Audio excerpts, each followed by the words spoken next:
Hello, hello, everybody. Welcome back to Reality Realness with three S's. I'm your host here, Chantele Francis, at a new time with my lovely co-host, Michelle. How are you this afternoon, Michelle? I'm pretty good. It's a great day, and I just finished the episode, so Ooh, feeling really fresh. fresh. And there's Fresh. so much to talk about. So I really enjoyed lots of the episode, and I thought, yeah, I was on the edge of my seat for most of the episode. Absolutely. I totally Yeah. agree. And there's like a big difference between 42 and 41. I mean, it could be because in 41, we didn't know all these twists and stuff like that were coming. So like it just really seemed inauthentic. But the fact that we know at least that these twists are coming, we're like prepared for it and we're able to like feel a little bit more comfortable in watching it. And I also think that the cast works better this season. Do you think it's because the cast is better? Or do you think it's because we know about the twists and stuff like that? And so now we're watching to see how they deal with the twists. Yeah, like it's better knowing, but also it's how they're using the twists. Like the twists have been used as a whole much greater already than last season, and they didn't even know about them. So I think it has to do with the players because they're obviously people who are using the shot in the dark way more often instead of just once, like going hard, like using these different advantages, losing different advantages, like having different things happen.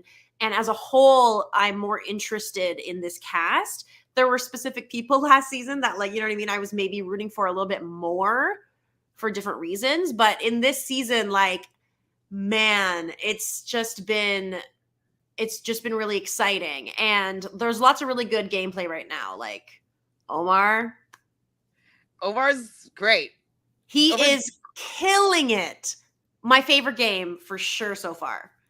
Absolutely. What I love about Omar's game is the fact that I first noticed it when Jonathan was on the winning/losing tribe, and he says to Omar, he's like, "I need your help. Can you help me do this?" And he's like, "I don't have a vote." And he still managed to help him flip everybody and get his way. And nobody seems to be looking at him as being somebody that's strategic or strategically dangerous or a threat. Like It's he's amazing. playing so well. So proud that he's an Ontarian. Everything's been going in how he's planned it every time, and he's had to go against adversity every time to change the vote into a thing that helps him more.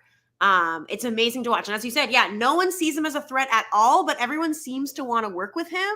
Yes. So he must have a really disarming nature. And I am like hard rooting for him. And also, like, we'll talk about Drea too, but I love her game for very different reasons. But I think she's also playing like really strong and very smart game. And she's really, really like super adaptable and super authentic. Smart. I just love watching her speak, honestly. Like she's just so, I don't know. There's no falseness when she talks to anybody. And She's my only pick that I have left on my draft. Oh my god, I'm just obsessed. I'm just obsessed with her energy. Like I love it. I love it so much. So I Am is here with us. Hi, I Am in the hangout room. And we have Diva313. Hey, hey, hey. So the hangout room agrees with you that the cast is better this season. Yes. Well, I mean, I think that people are playing harder this season. I feel as though last season more people were kind of passive. Kind of like you said, they just allowed things to happen. And I was thinking like, oh, well, people are losing their votes. So they're not playing the shot in the dark because they're worried about their vote. These people, they're like, I'm playing the shot in the dark. I don't care about my vote at this point. You know what I mean? And so they're willing to take more chances. They're willing to try hard to stay in the game. They're just fighting harder. So yeah. I've come to the conclusion with you guys that the cast is better. Hello, Glenda. Thank you for being here. Hey, Danielle. Thanks for being here. So Danielle says, Drea and Marianne are my picks. I was so scared Drea was going to go last night. I would have died, LOL. I didn't okay. I pulled a really good card for her when I did tarot predictions. So for her, now I'm thinking off the top of my head, I forget, but I think I pulled the sun for her. And the sun, everything revolves around the sun. The sun is the source of energy for the entire planet, and growth happens because of the sun. So I was like, could be a winning card to pull the sun. And so I was like, this isn't how the sun goes down. This is not how the sun goes down from me pulling that card. Yeah. So I just didn't think that she was going to go anywhere. I thought she was going to play her idol no matter what. She's been in danger under the surface for a bit now, but going into this week, I was thinking she's going to be in trouble, but I know she's not going to go home for the sheer fact that she will know if she needs to play it. And also she has 3 advantages. So she has so many angles. One advantage is you could take someone's idol. So like she has so many angles. I was like, she will use one of them if she was, and then as soon as they were split, I was like, oh, if she has even an inkling, like she should at least use one. Because if you have 3 powers, you might as well like, hey, there's only 5 people, one has immunity. Like it would be hard for me not to use something at that point, because you might as well, just to be safe. You never know what's going to happen when there's that few people, because you don't know for sure who has different idols and all of that. You never know what's going to happen. So yeah, we'll walk through the entire episode. But one thing though that I thought that was really interesting was when Jonathan decides to talk to Drea about the fact that they were going to vote out Marianne because she has an idol. Like, I thought it was the most idiotic thing that he could say to somebody that has an idol, right? Because like, if you're voting out someone that has an idol, well, she should have been like, who are they splitting the vote on? Or like, it would be like, no matter what, I would have been tipped off personally, being like, if you're putting votes on someone that has an idol who is from your original tribe, I really highly doubt that you would break up your original tribe to get out Marianne. She's not, isn't seemingly that strong of a competitor, you know? Yeah. Like, regardless of even if that was the case, same thing with the reverse, which is that if the person who has the idol chooses to play the idol, you always have to have a backup plan. Yes. And you're not telling me your backup plan. So that tells me that your backup plan or is probably me. Because, like, you know what I mean? Like, the fact that you're not saying Tori, like, from the get-go, that just already shows what I need to see. Like, I would already be like, hey, fuck, gotta use my idol. But anyways.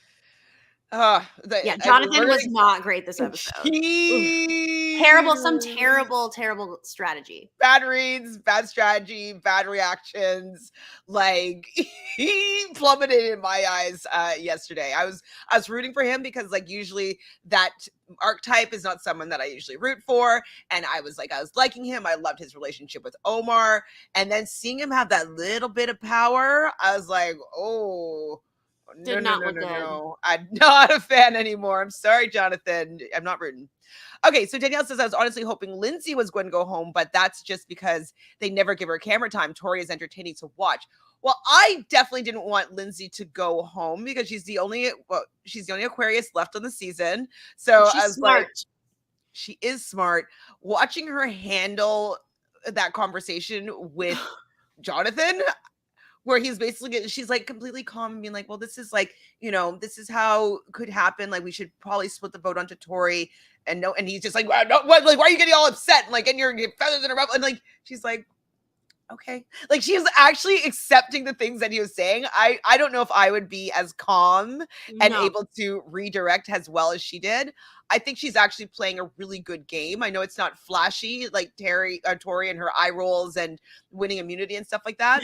But like, I didn't want Lindsay to go out that way. Tori's been playing a bad game and Lindsay's been playing a better game. I thought that Lindsay should be rewarded to stay, especially since they're doing everything that they can to keep the Taku 4 together. So I wanted that to remain. But I didn't necessarily love, I mean, it gave us a fabulous episode, fabulous double tribal, cool. But I don't really like that that split where you're not choosing your own people. Like, the rock draw of it all, I don't find it delivers as much as, like, imagine you're picking your own tribe and then you have to eat your own. Like, I think that would be so much more interesting. I agree. Schoolyard pick, and then you see, like, oh, you're last of the schoolyard pick. Oh my goodness, I need to win the challenge right now because like I was picked last out of everybody here. Let me win that challenge. Let me see some fireworks. You know what I mean? Yeah, I think there's two sides of it because I do like the randomness in that, like, you can't cater it 100%. But I also, as you said, it would be way more dramatic, add another layer to pick your own teams. Okay, who's aligned with who? It shows people's cards. or shows who they're comfortable being on a tribe with to maybe have to vote out. So Right? it would be more intense for sure. I think that anytime making players decide their own fate, I think is more interesting than turning over a rock, other than picking rocks at the end, if there's a tie. So for Danielle, yeah, Danielle's with us here. She says, Jonathan disappointed me so much this episode. Absolutely. Jonathan was power tripping this week. Yes, he was. It was uncomfortable to watch. I like Tori, but I wanted Lindsay to say, yeah, we're with you, Lindsay, or Linda. Even though Lindsay doesn't get a lot of screen time when she speaks, she makes sense, and I can't wait to see more of her. Absolutely. Like, I think that she's like somebody that's in contention of getting to the end and winning like a vote in the end. Like, if they can keep that Taku 4 together for a long period of time, because nobody's really noticing from what we've seen that they have all their people. All other tribes have been able to get rid of their people pretty easily. Mike was so easily willing to get rid of Chanelle. Like, even though Chanelle was like, wrote his name down, she wasn't going to come for you, Mike. Not yet. Like, you didn't need to get rid of her right now, because she was going to keep together, I think, with her tribe as long as possible and try to get other people out. So I thought that was premature of him to like need to have her out last episode. They should have taken out, I think, Romeo last episode and keep their original tribe together. Even if you don't trust her, keep it together for longer. So I see that I think it's very strong to keep your original tribe together as long as possible. And they're the only ones doing that. Hi, Hamza. So Jonathan showed his whole ass last night. Yeah, it was really uncomfortable. Only 3 women left in the game. Yes, I can't stand that. Cannot stand that. I don't understand why people are expecting Jonathan to be anything without Omar. 100%. Omar, that's what happened. Omar made him likable and like rootable. Yeah, I was like, this week I kept thinking to myself, why was I rooting for Jonathan again? Because it was Omar's plan. Yeah, I root for whatever Omar's plan is. I'm like, yes, do the plan. Glenn doesn't agree. Exactly. That was a very emotional move to get rid of Chanelle. Yeah. Absolutely. So Here's premature. The thing, though. What I will say is, yes, I agree with you now that you've explained that logic. I do see the fact that like Chanelle did lie to him about multiple things, and that like knowing that like, I don't know, in his position, I might feel like, well, she might turn on me, but in that particular vote, it wasn't going to happen. It wasn't going to happen in that vote. And I agree with you that it didn't need to happen that week. But I understand why he didn't trust her and like in general wanted her out. But yes, I agree with you. Like, you got to play the long game. And she wasn't going to vote him out that episode, right? No, she wasn't going to vote him out. So, and also with that particular vote, Mike, you voted for Chanelle to ensure that if Daniel played an idol, Chanelle would go home. So she was also securing her spot. And so just because you were in a more powerful position and you knew where the votes were going and you decided to do something to protect yourself, and she did the same thing to protect herself. Like the fact that he was pointing the finger at her for being so deceitful. That's true. It was a little bit pot calling kettle black here. That's fair. So, that is fair. Definitely. So, I mean, I think that he was feeling as though like, oh my God, I can't believe that she would try to get me out and put one on me, and feeling emotional about it. And like, but like, if he looked at it rationally, he'd be like, well, she was doing the exact same thing that I did. And so that's probably also why he was upset, because like he's kind of caught like being deceitful. So he's pointing the finger at her a little bit, because we learned this episode that he's a man of his word. It's his word and it's his word. And he said that she'd be safe, but he still voted for her.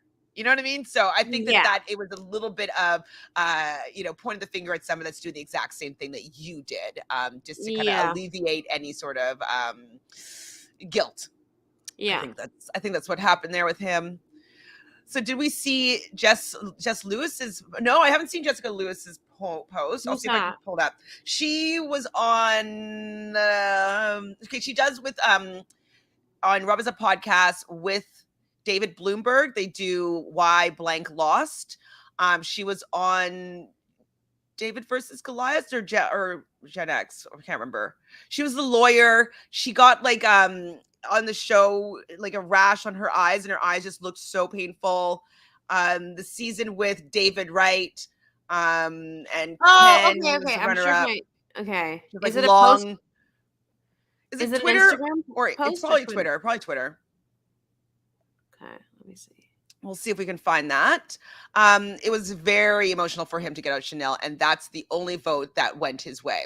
Yes, I Yeah, mean, that's so true. people were just probably like, okay, I pick and choose our battles. She is on the bottom. We don't need to Yes. switch it up to onto Romeo right now. Like, let's just let Mike have his way so that he'll be more willing to do what we want in the future. So I think everybody else was letting him have his way, but I don't think it was his best move. Mm-hmm. Look at the quote tweets. Plus Shan called her out again. Uh-oh. So what had happened was Shan was saying that Jessica, she on her season, there was some post that she had made about like some like only the white people or something, and like Shan commented on it. I can't remember exactly what happened, but kind of saying that Jessica wasn't really observant of like all the black people or people of color's views. Uh-oh, you're making a face. I'm seeing her Twitter. What's her Twitter say? Uh-oh. Okay, what I'm seeing so far is that she tweeted, "That's the worst. Now he's got to sit there, eye roll, processing, crying, being angry, all things he should be getting to do but can't. Hashtag What? Survivor." So I'm assuming she's talking about Jonathan, because then she posted What? a photo of when she Dre's like on his like, Yeah. shoulder, and wrote this with heart emoji. So I'm confused as to what she's trying to say here, but it seems like she's trying to be like, oh, he deserves to be able to talk about how he's angry. I don't know. Let me look more. Let me, if that's the case, that is rotten. I can't. Maybe I should look up Shan's. Okay, let's see what Shan. That is so rotten because I'm shook right now. Shan Survivor. Okay, what's her thing? Do you know what her thing is? No. Let's see if we can find it. That is okay. So what's so rotten about that is because like both Marianne and Drea were not pointing fingers at all. All they were saying, from my perspective, was they came in, they thought that the other team was 100% going to be voting out Romeo, but then they didn't. And Roxroy and Drea were working together and from her tribe, and so she was like, wow, okay, first off, that's different. What happened? And then seeing the other two black faces sitting there in the jury, like, oh my goodness, like maybe more is going on than I thought. Like, I don't feel as safe as I felt before. Like me forgetting that, oh, right, like people, it can become a bit of a pattern when people start voting out the black people, and it's very easy to make really good and rational reasons as to why it could be like, you're so likable, oh, you're in contention of winning, oh, like, your social game is impeccable. Yes, you can always find all these perfect reasons to get out the black person, absolutely. But would you, if somebody that wasn't black did the exact same thing, would they be sitting there? No, I don't think so. And I think that she was just really putting into perspective that like, oh, right, these social biases still come into play. People are not doing it intentionally. They're not trying to be, rotten people and targeting all the black people. Absolutely not. But there's a subconscious bias that does exist where people just find perfect reasons to get people out instead of wanting to work with them. Like, Drea, yes, she's super strong. If they even knew that she had a gazillion idols and advantages, yes, like she would be someone that would be targeted. But why is she being targeted now as soon as Jonathan has some power, right? Not saying that he's a bad person, but it's like he was so excited to be able to get her out in this position. And why was that? Like, why didn't he want to work with her? He knows that Tori's on the bottom, that everybody would be happy with Tori. And he has issues with Tori. He's had actual issues with Tori. So why did he not want to get Tori? I was so confused by that. And it's so clear, as you're saying. I'm just reading through a bunch of Shan's tweets, so she's been going off today. Okay, so we might as well have a little tweet hour right now, because this is, what was the biggest takeaway from this episode was what happened at Tribal. I thought it was a fantastic Tribal. I Yes. thought that I cried when I was watching it because I 100% understand how these women are feeling, that knowing that for them to be sharing how they're feeling, they're going to be ripped to shreds by the audience. And knowing that that's the truth is heartbreaking, because I've played games before where I'm like, yeah, I mean, if I make it past the first round, like it'll be surprising, just because like the black person doesn't usually make it past the first round. They don't give you the opportunity to win the game or do well in this game, and I'm usually the only player.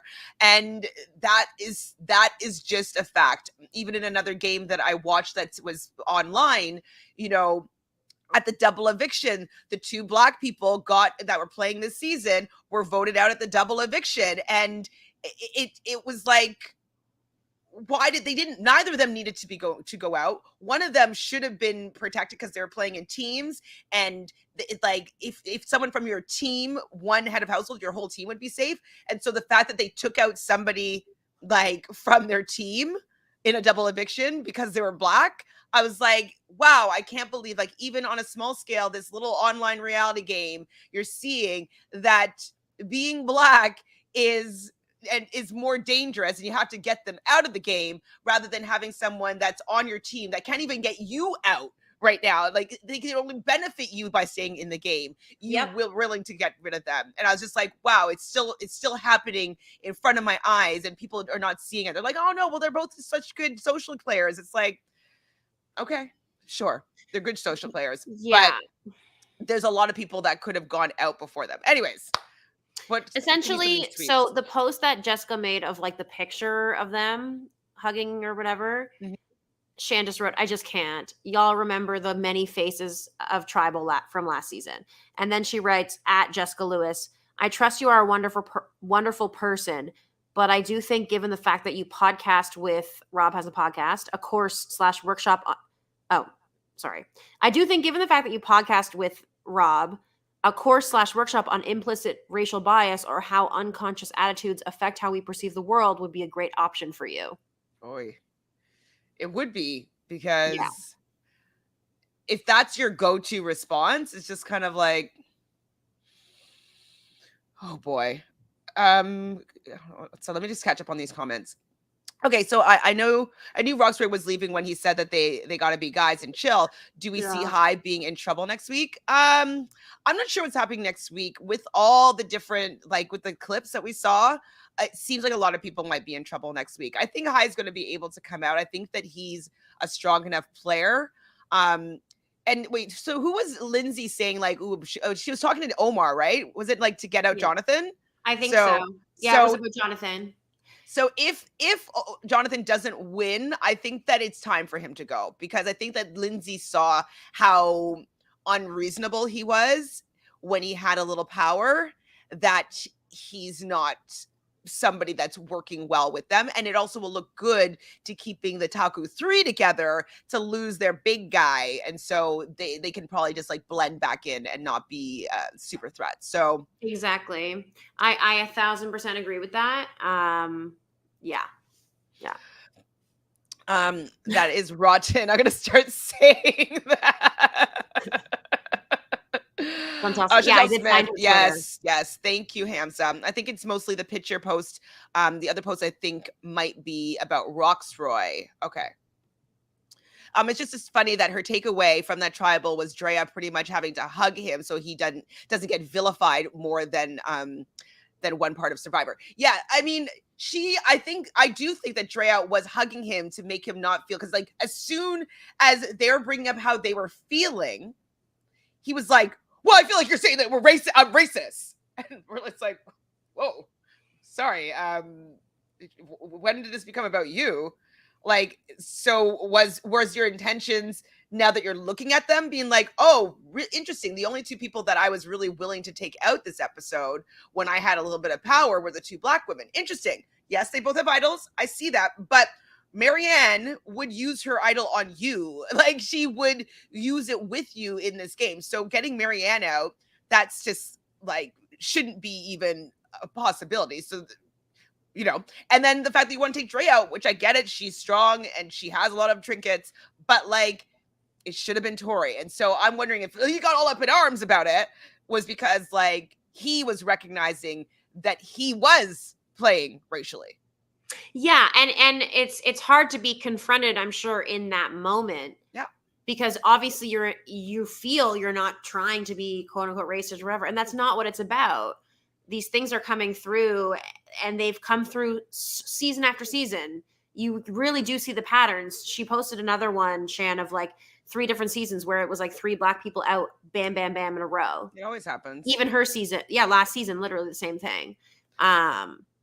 Also, someone pointed out, I think it might have been on Know It Alls, that on season 39, like at that, it was like it was a similar kind of eviction as this, where Missy and Aaron, boom, boom, both out, And so, yeah, maybe they weren't playing as good of a game, but they might have been playing a better game if they weren't Black, right? Like they might have been able to play a better game.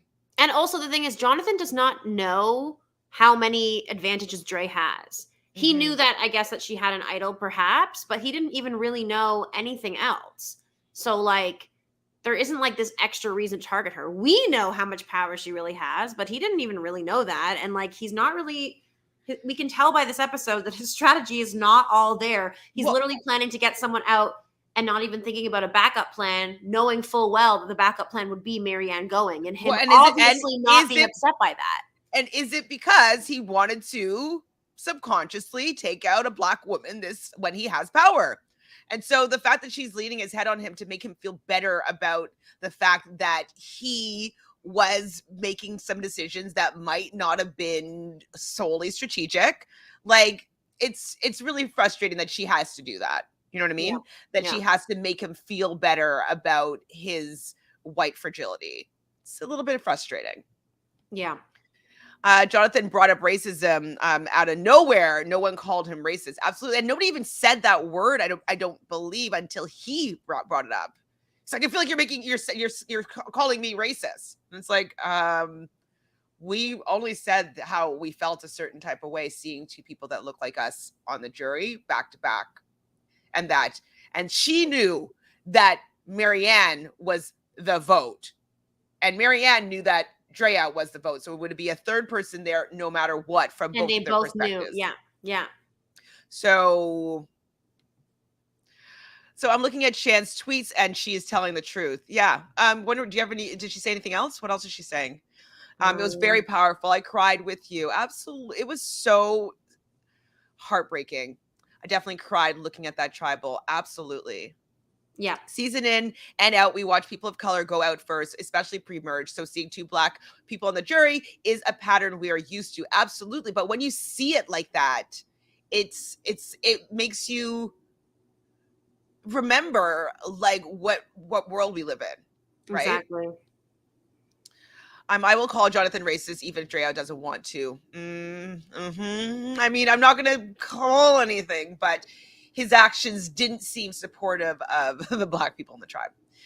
You see it on Big Brother all the time. Oh my God. Yeah. On Big Brother, it happens all of the time. It's very, very hard for Black people to do well in the season because even like Black people themselves are used to being the only Black person that's navigating a world of white people. So they don't naturally work together, at least in Canada, because like you're used to being the only one. Like it's like I need that spot. I only know how to navigate with just having no other Black people in my surroundings. And so I understand that they don't necessarily have the inclination to work together. And so they take each other out. And it's just like, that's also what's been taught. So she says here, this is 2 hours ago. She says, this pastor says, fuck the Facebook fandom. It's toxic and Survivor should delete that page. It's hard calling out racism, especially on national TV. I'm so proud of Marianne and Andrea for standing their ground, speaking our collective truth. And then she posted this other one. It's about Survivor diversity.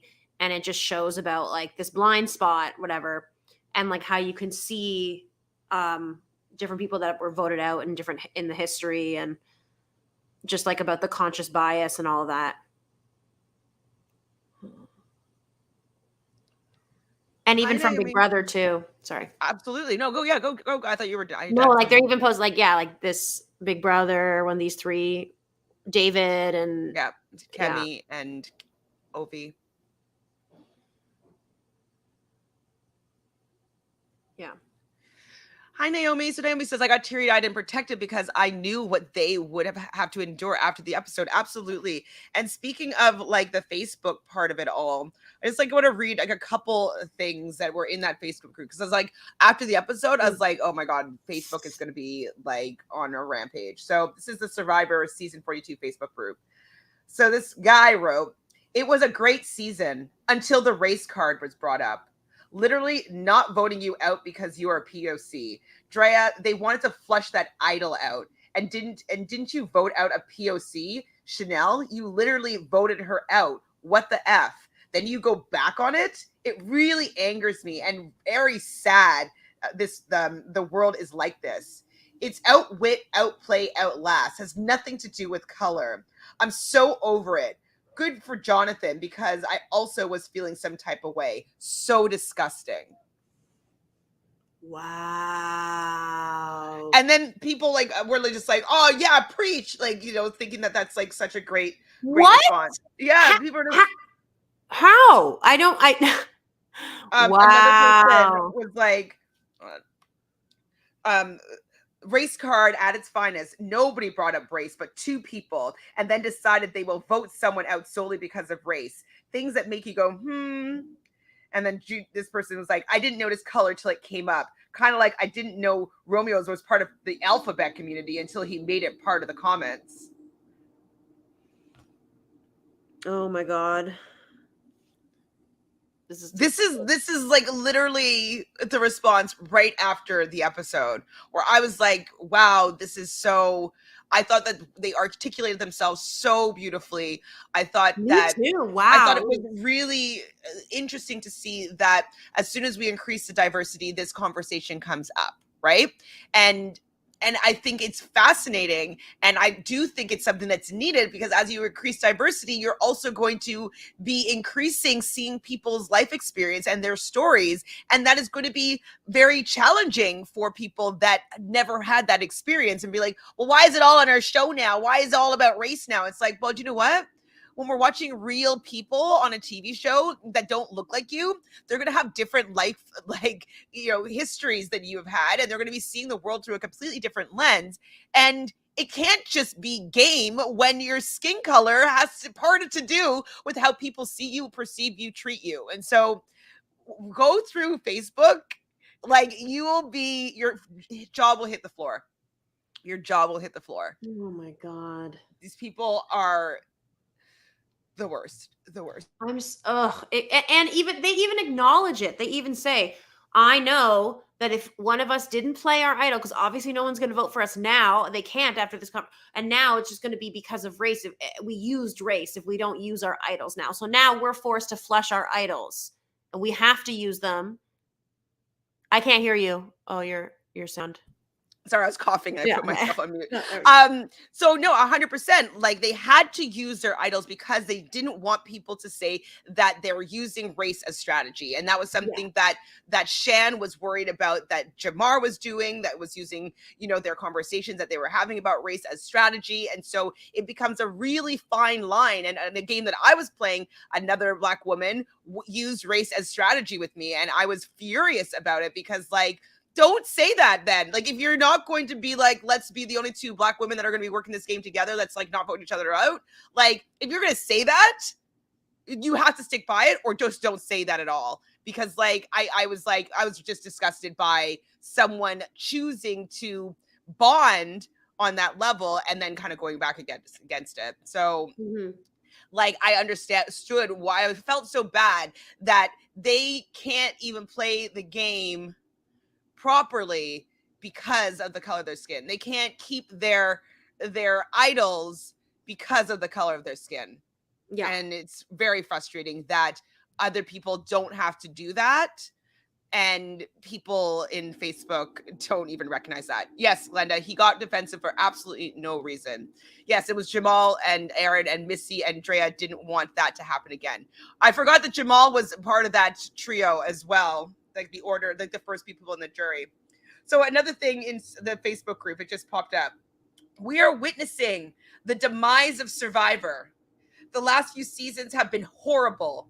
It is no longer a game about outwit, outlast. It's just a show for political statements.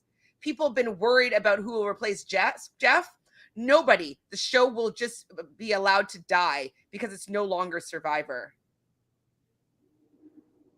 Wow. If this was just responding, if this was a race situation, the two guys wouldn't even be on the jury. They would have been voted out a long time ago. I do not believe that this was anything to do with race, but they made it into it.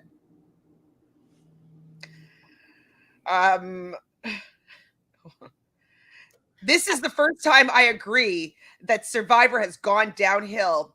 Of all the shoes that one has never been about, all the shows, this has never been about prejudice or sexual preference. It was a show after a hard or stressful day you could sit down and watch for entertainment value. Yep, here we go again.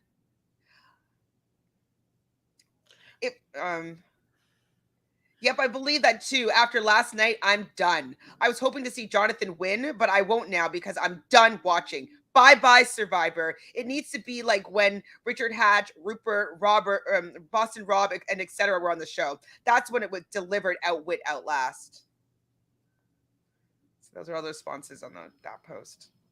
People are just vile. That is so vile. And don't they stop and think for a moment of like, Survivor's changed a lot over the 40 seasons for the better, because there were a lot of problematic things and continue to be. And as Jeff tries, at least in some ways, to acknowledge these things after the mistakes are made and tries to, do better the next season, why in the hell would you do the same thing that it was in the year 2000? Like, that makes zero sense. And notice that they did not mention anybody of color as their leaders that they want to go back to, Yeah, and it's reality TV. What makes reality TV is that it's supposed to be real. And when we live for these moments of like authenticity, that's how you root for people, is you see their true selves. And, hopefully we see in next week, Jonathan kind of coming. Oh, people are going to come like loose when they see that Jonathan is gone. They're going to be so upset.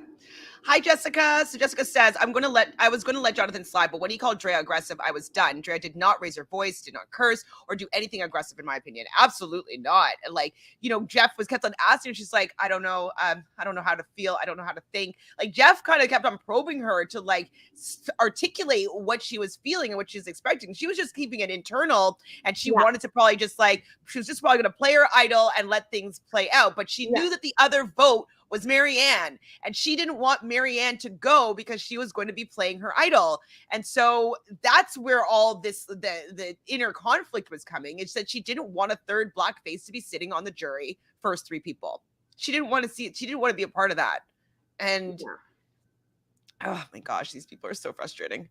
And Delton Ross said Drea was playing her idol either way because she knew she was leaving. I think that she didn't want to send Marianne out after seeing what she saw. Exactly. Yeah. Exactly. Because Drea knew the vote was on her. Exactly. So she knew that a black person was going to be going home, and she wasn't comfortable with that. Exactly. I completely understand where Drea and Marianne's minds went. Seeing Chanelle and Roxroy sitting over there and knowing the only other two black people are in danger, it's not a good feeling. Absolutely. You feel targeted. You feel like, they're doing everything to get you out and to turn against each other. Like, they just saw it in front of their face. If it had been Romeo, I don't think they would have noticed it as much, even if the next person after that was Roxroy, right? It's just seeing those two faces and knowing that Roxroy just got voted out, it was just probably like reality check. And seeing that he was voted out when he was split from the other black players, because she had a lot of protection for him. She spoke for him. She was someone that was really an advantage to his game. And if they were not split, he wouldn't have gone home, probably. Not at all. Not because at all. he would have made sure something else happened and something else would have transpired. We know. Like, it's because they were split in this way that this happened. Yeah. So Glennis says, what irritates me is how people online think Black people want a handout, and that's not true. We literally just want to play the game like everybody else. Absolutely. They're all using voting out Chanelle. I'm so sick, as if they care about Black unity. It's so true. They do not care at all. I can't wait Facebook groups. They make me angry. Yeah, I know. I was reading it yesterday just to rile me up. I was just to get angry. Hi, Taj. So these people simply do not listen. As soon as race was even mentioned by Black women, the racism just went, yeah.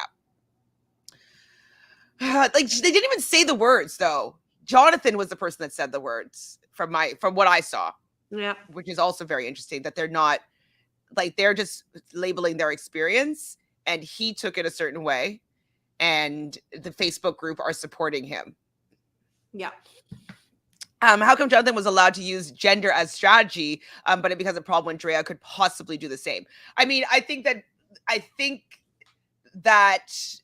it's just, you can't do that with race, definitely, just because of where we are right now in Survivor. Like, we just can't do that. We can't do race, but we also have to recognize that, like, all the guys were trying to work together. If I saw 3 women back to back sitting over there, and like there's only 2 other women left, I'd be like, oh, I'm not voting out a woman in this episode. I'm not. I'm not. Whatever the plan is, I'm not voting out a woman. So it would have still translated when any subgroup saw their only 2 other representatives of that subgroup seeing their faces there, and you know that the vote is going to be another person in that subgroup. So it's not just racist Facebook, it's any subgroup or marginalized group or any other. Like, it was 3 gay people that were sitting there, and there was 2 other gay people, or 2 gay people and 2 other gay people that were potentially going to be up for the next vote. They would be like, I'm not voting out a gay man or gay woman, whatever. Like, they would say that, I'm not voting out a trans person. They would choose to not do that because they realize that they're seeing, like, oh my God, like, my people, like, that could be me. No, I'm not going to do that. I'm going to take a stand in this moment. So Absolutely. And I live for those moments, because it also creates a better dynamic in the season as well. Like, you know, Boston Rob was a great player and everything, but the season that he actually won, like, you're telling me that was the most exciting season? No. Where he had everyone so manipulated that everyone just did everything he wanted, like they were zombies. Like, it was a cult. And yes, he outwitted and he did the thing. Good for him. And I still think he's a great player, you know, but I've actually enjoyed his strategy more in other seasons that he hasn't even won, because there was more strategy. Like, it's not exciting to watch a bunch of people like sheep. It's not exciting. It's not. So let's plow through this episode. So Romeo at the beginning of the episode was just kind of like pretending that it wasn't him that voted for Hai. What did you think about his strategy here? So he decides to throw a vote on Hai because he knew that he wasn't going home, and that Hai wasn't going home. He knew where the votes were going, and he decides to throw a vote on Hai to make him go squirrely. Do you think that this was a good plan? I think it was a petty decision that he made in the moment, that he thought he could, like, get away with, but, like, it was so clear. And I get it. He got Hai to kind of stir things up, but Hai's also, like, a strategist. So yes, Hai did seem a little unhinged for a bit, but, like, was able to, you know, figure it out. I think Romeo had good reason to feel paranoid. Like, I feel like it's not fair to say, oh, Romeo's just being paranoid, because there was reason. Like, Dre stopped communicating with him. Like, there were very clear lines that he was like, oh, shoot. But I mean, why throw a vote somewhere that you know isn't going? There's no reason to do that in Survivor, I don't think. Like, the vote is the thing that you have, and he could use it later. Oh, there were votes against me, but I still stuck with your plan. Like, I know I might have seen, you know, what can I do so that we can continue to work together? Yeah, like, why would you want to get somebody that's already mad at you further mad at you? A reason to be mad at you. I feel like in Survivor, you don't want anyone to have strong feelings against you. If you can avoid it, unless you Absolutely. know you've got them and you're getting them for sure and it happens, right? But even still, like with jury, you know? I Yeah. mean, it was entertaining, but it was so bad for his game. It's just not the way that you get somebody to trust you and want to keep you in the game longer. So it was fun, but it wasn't very smart in my opinion. And I knew immediately that it wasn't him. I was thinking, I'm like, he should go around and ask people how to ask Romeo, how do you spell my name? And then he would just be Hye, and it's like, I know it's you because everybody else knows that I spell my name Hai. Which would have been awesome. That's what I was hoping that Hai would do. So Roxroy is trying to get all the guys together to do a guys alliance. It seems to be everybody except for Romeo was included in this guys alliance. We're never a fan of that. Right now, I believe it was, what is it, like 7-5 for the guys? Is that what it is? Or no, 7-4? Yeah, I think so. Yeah. There's 5 guys over there. And now there's 3 girls. 4 and 5. So 5 and 3 is what it Yeah. is now. So it was 6 and 4. Nobody likes that, Roxroy. And Only also, yeah, sorry, continue. Go ahead. No, I was just gonna say, like, oh, the only people that like that are the big guys, and like that's kind of what he was pitching. Be like, we go out and we do all like the manual labor, and like we're just gonna get picked off. Like, let's get the guys together. Yeah, no, Roxroyce has terrible strategy, sorry. He does not understand any of the nuances of the different relationships he's supposed to have. Whereas someone like Mike fully gets it and is like, yeah, I'm in, and knows to like sit, knows how to say he's in with everybody, and kind of like is just more socially aware. I think he was in though. I think he was definitely. I think he was in. No, I totally agree. I think he was in, but I just think that like for Roxroy to just go up to like Omar and go up to Hai, and you haven't even really been strategizing hard with these people. And now you're coming around because you need them, like especially with Hai. Like that just is really misguided. If you haven't been having conversations with someone since the beginning, you don't start by being like, okay, I have this I have this plan. Like I think you start lighter and you work your way into it. You gotta don't tell them what to do. You say like, well, how are you guys feeling? Like, I'm thinking of maybe getting together some of the strong players just so that we can vote together potentially. Like, what do you think about that? Like, is that something that you'd want to be doing? Like, get the other person to suggest who's coming into this group and work together, not being like, okay, this is going to be who it is. Like, we're all going to stick together. And it's like, that doesn't necessarily benefit me because I'm not the big, strong player. And that's exactly what Omar was taking away from it, being like, I'm probably not going to be doing that. And same with Hai eventually be like, I'm probably not going to be doing that. When Hai was calling it the misogyny alliance. Yeah. It's like, kind of. But don't want to make such bold calls.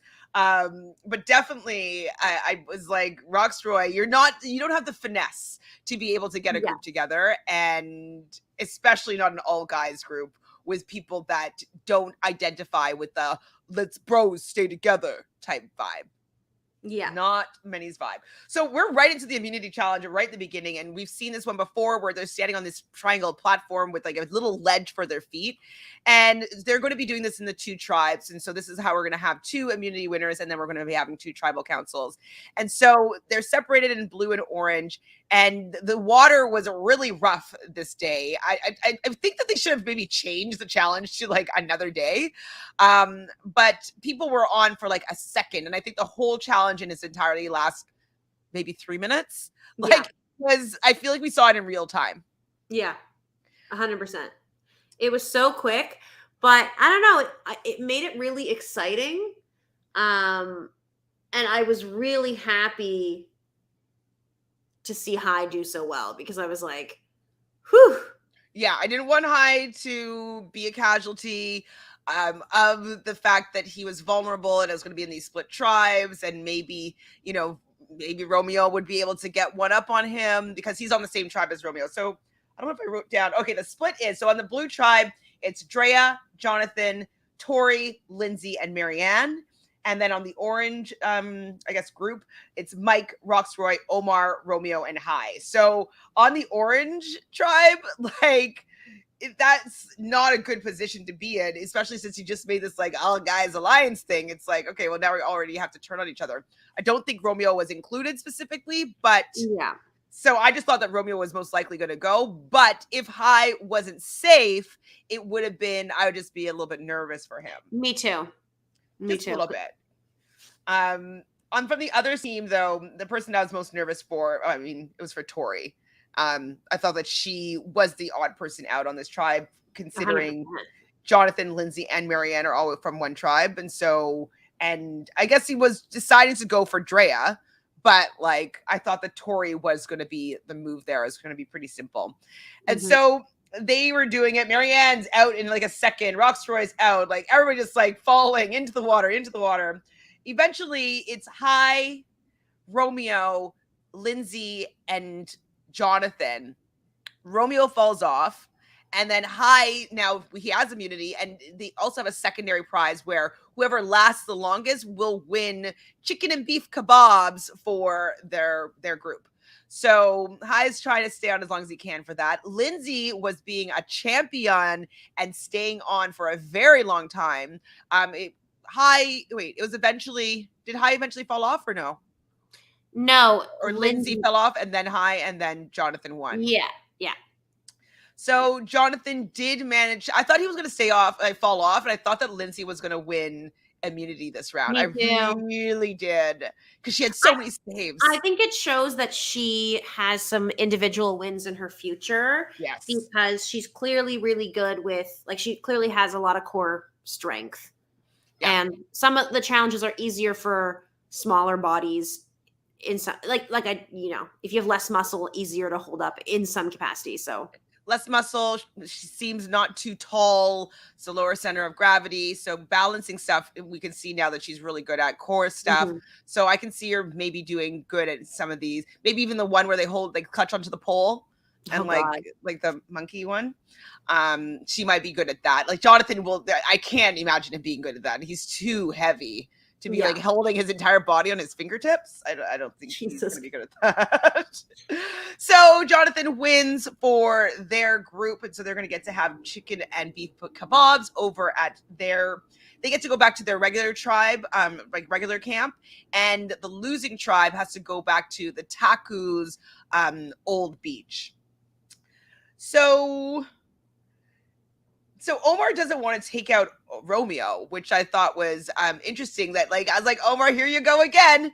Like this, we have such an easy vote here to take out Romeo and keep the bros together. And he's like, no, I don't want to do this. And Omar tells Romeo, which I was like, oh my God, don't tell Romeo. Like Romeo's gonna go crazy. And like he did. He's like, I can't. I'm not gonna work with Hai. I can't work with Hai. Hai's not gonna vote with me. And I'm just like, Romeo, just take it down. I loved how Omar is just like, I understand. And this is your only way through. So let's just take a moment. Like I would feel so calm working with someone like Omar, because I'm like, you need that person who's going to be like, okay, yeah, real, but like, let's look at the logic.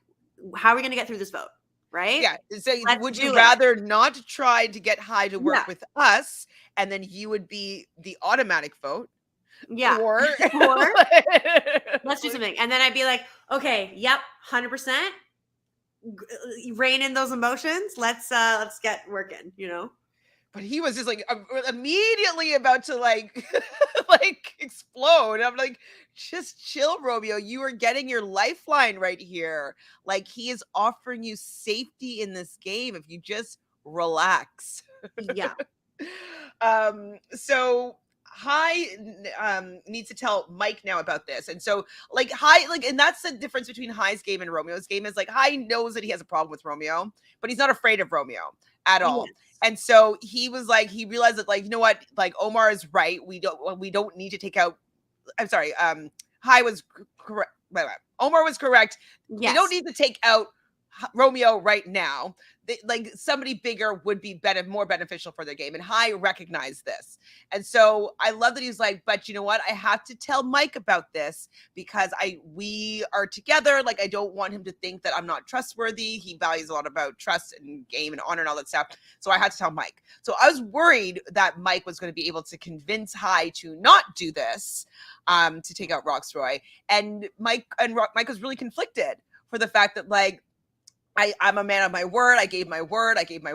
Like, and I was like, who cares, Mike? Like, it doesn't really matter because he'll be on the jury and he'll get over it eventually, you know? Yeah, like it was, and he just is. It's kind of that, like that almost reminds me a little bit of Marty, like not, but like in that way of like, well, I can't go against my word. You've already gone against your word, kind of like. And you just feel stronger. Yeah, stronger with Roxroy. But like, I do think it was smart for Hai to bring it up of like, this is a concern I'm having. Because then it's not a blind side. As we can see in the preview for next week, it seems like Mike's going to make it seem like it was a blind side. But like, you were warned. You were warned and you were talked about it so you could be included in the plan. Like, that's what I would want. If someone was trying to get someone I was close with out, but they like came to me, they're like, this is what I'm thinking. At least I would feel more in the know and you're more likely to like accept it as time goes on. Yes.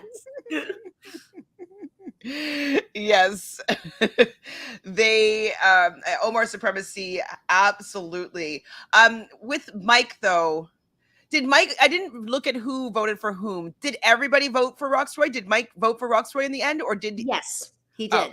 See, this is what I thought that like Hai should be like, hey, Mike, if you would like, you could vote for Roxroy or vote for Romeo and just be like, you stuck with the plan. And so, you know, Roxroy would go, but you wouldn't have looked like you broke your word. And so that's what I thought that he was going to let him do, or at least have chosen to do. Exactly. So over at the other camp, Jonathan wants to blindside Drea, which we kind of talked about. And then the backup plan was Marianne. Marianne tells this to Tori, which I'm like, Marianne, don't tell Tori too much, though. She could be blowing up your spot. Yeah, I was a little worried at that moment. I was a little worried. And then Jonathan tells Drea that it's Marianne. And so obviously this is a red flag for Drea, which we kind of spoke about. It's like, so the other person with the idol is who is the backup plan. So then I must be the backup plan for if that goes wrong. It must be between me and Marianne. Like that's exactly what I would be thinking. So when Jonathan was talking to Lindsay, we touched on this a little bit, but I was just so furious with like how he was not allowing her to speak, that her perception wasn't valued. She was like, we have to put the backup vote on Tori. It's like, we don't want to lose Marianne in case Drea plays her idol. And he's like, Drea's not going to play her idol. Why wouldn't she play her idol? She, from what you said to her, I would feel so unsafe. I'd be like, ooh. Exactly. Yeah, why wouldn't he tell her Tori? It makes no sense. That's proving that you don't want to, because they were on the same tribe originally. So I see a little bit the logic there. So he thought that his perception was that Dre wouldn't want to go against Tori, even though they've openly had arguments. And even Lindsay's like, they don't like each other. It's clear. And if he used that same logic, then Drea would not believe that he would be turning on Marianne.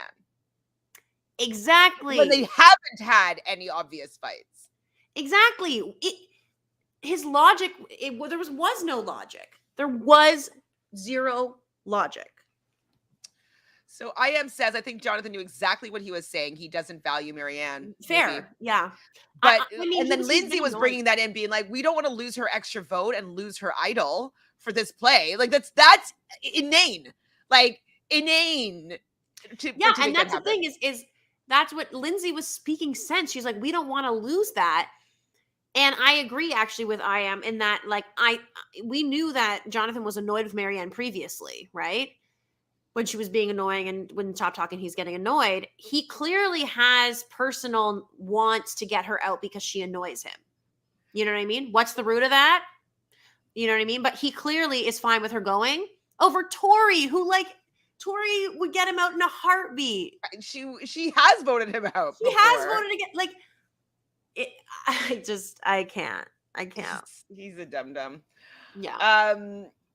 So yeah, it was. I thought it was really ridiculous how he handled the situation. That he didn't see any logic in the situation. That he didn't think that Drea would be smart enough to suss out the plan and play her idol. That he didn't think that it would be a bad idea to lose Marianne with both of her trinkets. That she would be very willing to use on both of them, or in a way that would keep the Taku Force safe. So all of it was just dumb, and what would have happened though? Marianne would have gone home, wouldn't she have?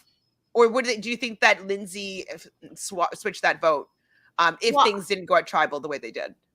Well, I think that Drea probably would have thrown a vote on Tori instead of Marianne, regardless of even just seeing Roxroy and seeing that situation. I don't know. I would think as soon as Drea used her idol, Marianne would be like, pulling mine out. Like, do you know what I mean? Like, that would be my logic. Because Marianne... Well, she knew that she was the backup vote. So. And yeah, but even if she didn't know that, she knew that there was no backup vote. No, she knew that she was the backup. Jonathan told her. Jonathan told her. Oh my God. Yeah, sorry. Yeah, so she knows she's the backup. As soon as Dre uses hers, it's like, okay, well, if Dre uses it, okay, if you want to go with this plan, the moment Dre says, Jeff, I'm saying Jeff, because there's no way, because obviously you're just telling me that I'm the backup plan then, unless you're going to add another vote on someone else. Like, the fact that this wasn't, like, what? I don't understand. I do have a question, though. I don't know if I thought this through, but I wonder if this is a loophole. So what if none of the other stuff that happened at Tribal, the vote was still Drea, and the backup was Marianne, and they both play their idols, and then Drea, one of them, you put it on Tori, we'll say, whatever, and Tori does end up getting the safe. Would that mean nobody would just go home that Tribal? That would mean Lindsay automatically goes home. Automatically, but she didn't get any votes. Like, yes, but that happened before. Remember? But that's not how it happened. Because it's happened once where someone... It was Suri. I think what would have happened is if no one... Because here's the thing. Tori would have had to decide to use her shot in the dark when she went up to vote.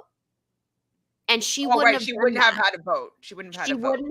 Or she wouldn't have had a vote.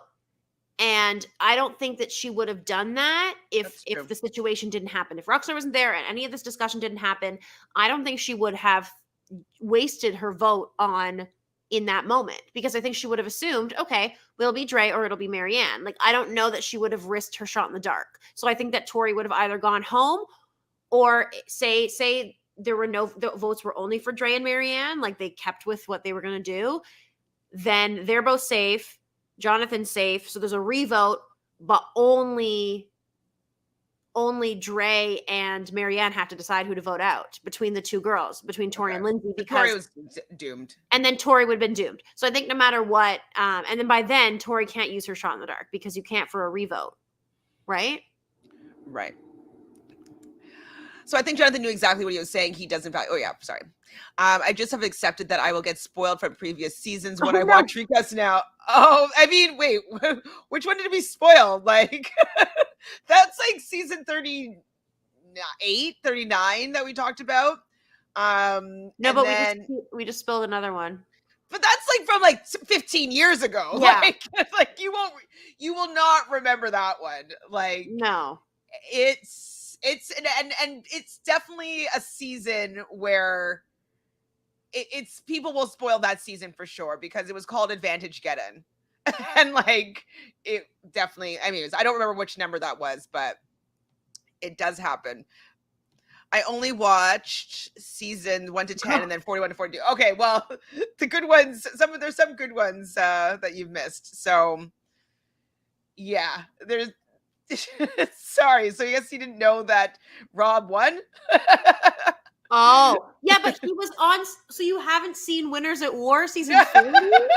Guess not, because it's going to like spoil 40 seasons that he hasn't seen. Well, you've seen 10. Boston So Probst is one of the most famous winners, so I feel like that's not really much of a spoiler, but I wish Tori went out a different way. If Tori had to go, I wanted to see her scramble and raise chaos. yeah. I mean, I think it was in the moment as far Well, as it's her everything chaos being like, happened. can I go use my shot in the dark? Like that was her doing what Yeah, she could she did chaos wise. everything that was in her power to do, and that was fair for her to do, to try her best. And she went out in an okay way considering how she's been in previous moments. Like being like, Roxroy, we did you a favor. Why would you use the advantage that we get? Like that behavior didn't seem to be present, so that was good. I think she went out in a fine fashion considering what was going on. I think it would have been shittier with Lindsay because Lindsay was not a target at all, whereas Tori was still a target, and she didn't have an idol, and those how the two other women did, and so yeah. she didn't have the numbers on her side, and she didn't win that immunity, so she was pretty much doomed no matter what. I don't see anybody else going home other than her unless she played her shot in the dark and it was successful in any other configuration. Yeah. I can't see it. So just lastly, before we finish up here, so the first tribal that went, I was already irritated by Jeff because he's so excited to be like, and then your line has to be so good to be able to really be able to decide what's going to be going on in this tribal. And they were talking about how it was just like a boys club and people were just like kind of grunting to each other as to like what's going to be happening. And there wasn't any scrambling, which Roxroy loved. And I was like, Roxroy, if there's no scrambling, you should be scared. Like in my head, I'd be like, if things are too easy or too calm, that must mean that I'm the vote. But he's got nerves of steel. And it was so, oh yeah, even Jeff like brings up the shot in the dark and stuff like that. I'm like, Jeff, you really want people to play the shot in the dark and all this, like you just want such chaos to happen. Just let the game play out though. Okay, why do you love it? I just love that like you've introduced this shot in the dark, like it should always be an element at play then for this, and last season no one used it until that one moment. And then it was a womp womp, and womp, I like womp, that womp. Well, he was safe. I like that none of these people have been safe from it. I like that element. Yeah. But at the same time, yeah, like he doesn't need to be doing so much. And him saying things like, oh, everything must have been cool. Like, I feel like for smart people, he really says everything you need to hear to realize anything. Like, if you don't know what's going on, you get trouble, just listen to what he brings up. It's like, oh shit. Oh fuck. Like, Roxroy should have been like, oh, I might be going home. But he didn't even think that. No, not at all. Come on. How do you not realize that? Okay, of course you've heard about Rob's win. Like he's like probably the figurehead of Survivor. Like he literally had a statue of his head. Oh, oops, sorry. He hasn't seen for that another season. That was that 30? What number was that with him?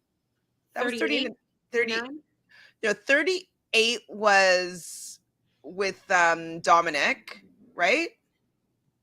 I don't remember numbers, to be honest. I am says, I wonder what next move for Marianne and Drea are now. I'm scared for them.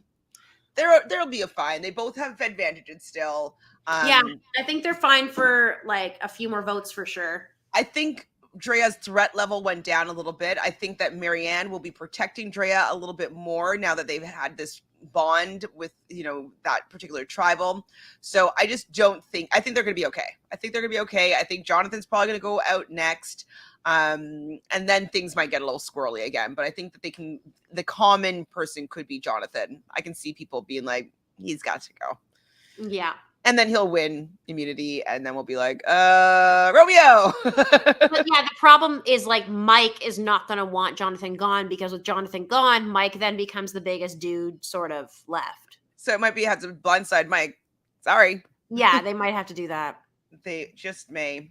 And so, yeah, no idols or advantages were played at the tribal, and surprise, surprise to Roxroy, he is voted out of the game.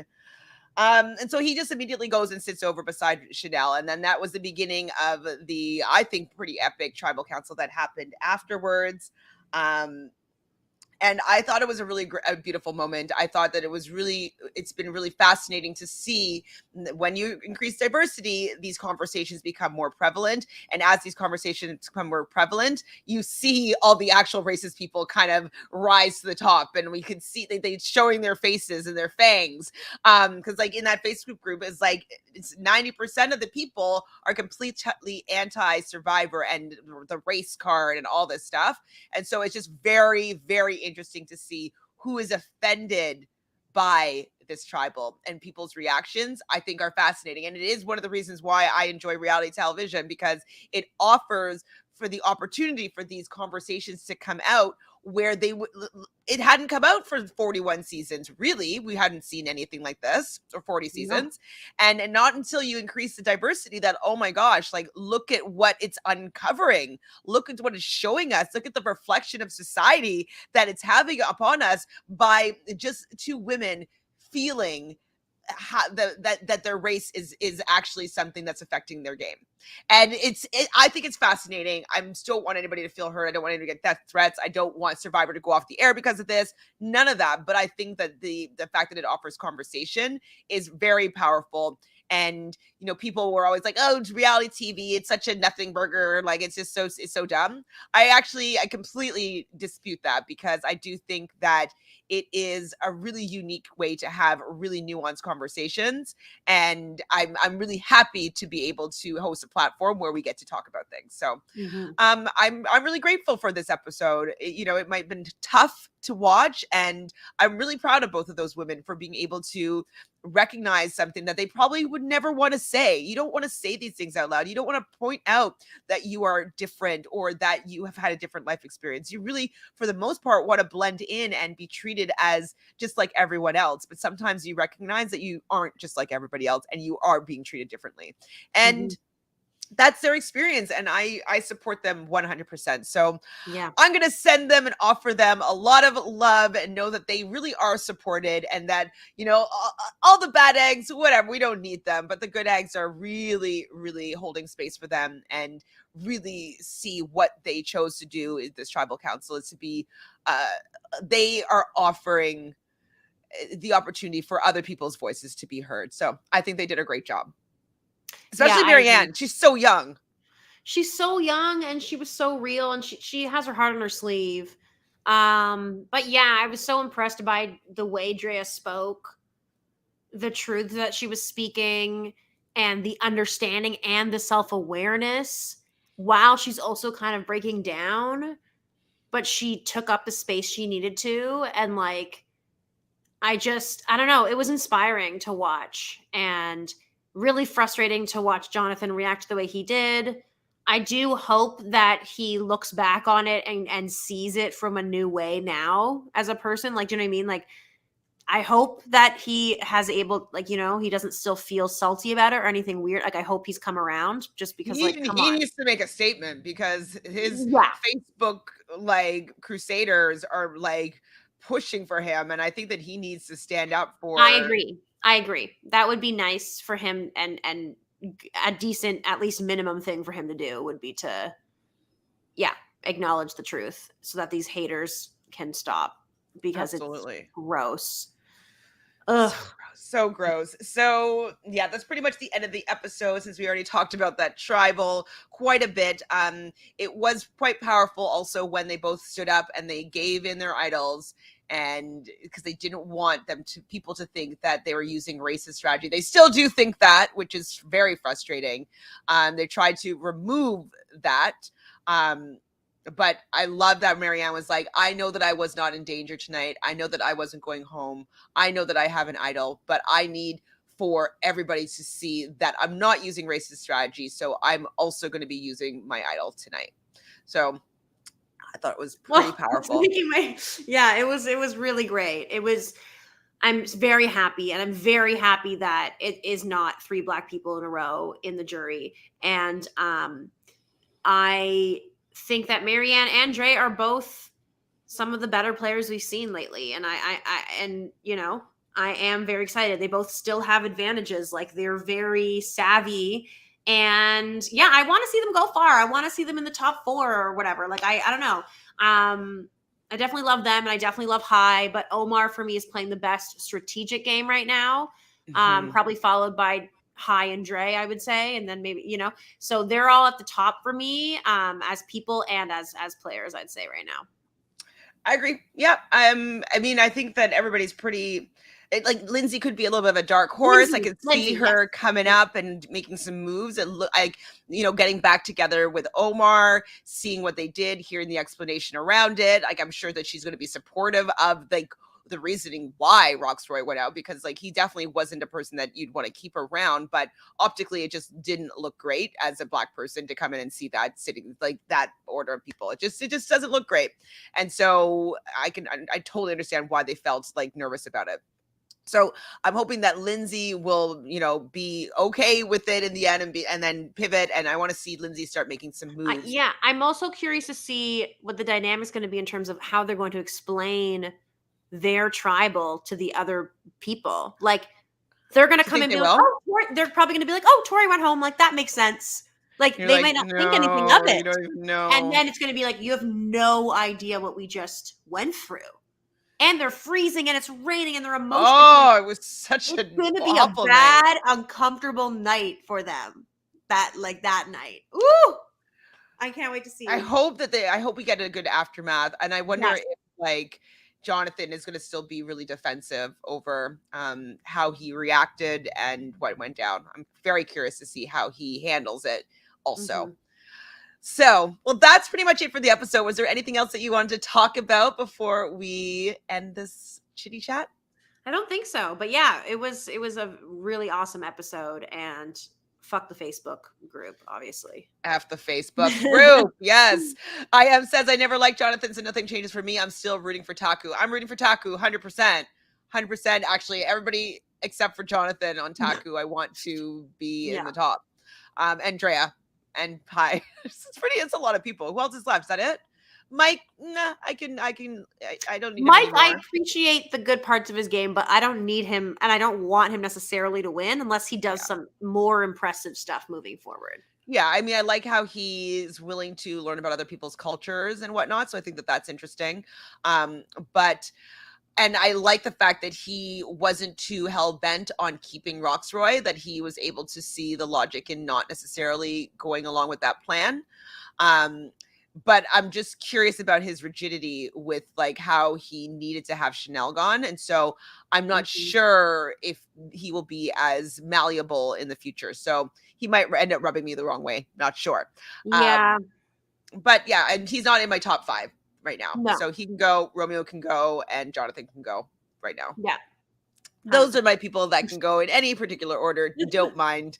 I'm okay with it. Anybody else, I'll have a little bit of a problem with it. Yeah, same. Well, thank you everybody in the chat for offering up such great insight and wisdom, sharing with us the tweet war that's going on. I'm going to watch.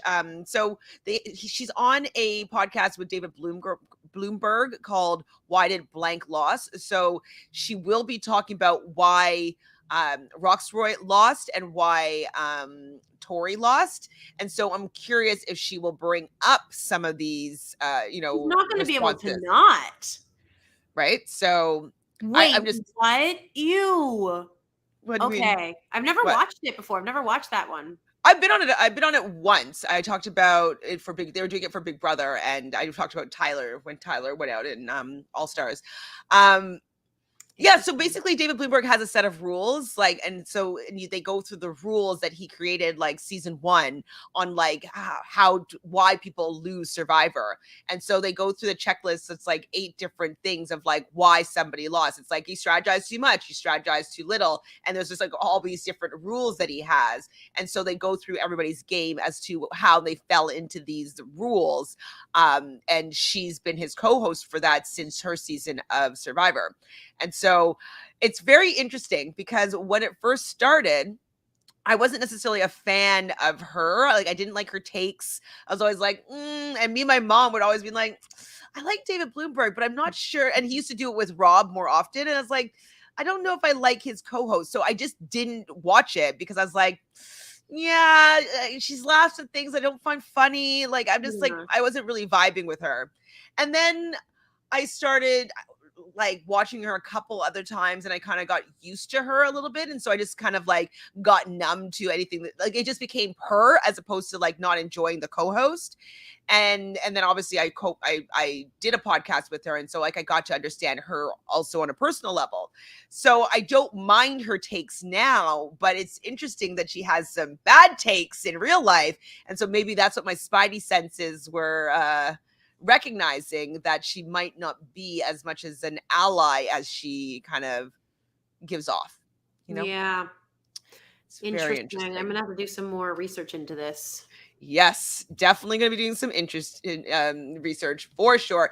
Yes, I am. Thank you for being here. Everybody else in the chat, you guys are awesome. Thank you, Michelle, for hopping in this afternoon to chat about this epic episode of Survivor. And if you're watching this after, please like this video now. That's also very useful and very helpful. Please subscribe. Very helpful. This YouTube algorithm loves when people click buttons and subscriberoos. And please leave a comment and let me know. What do we want to know, Michelle? What do we want to have a conversation about in the comments? Who do you, let's hear it from now. Like, we're at the final 8. Who do you want to win the game right now? It's a little bit far, but like, I want to hear your top 5. I want to know it's the same top 5. Yes, I would want to know like your top 3 to top 5.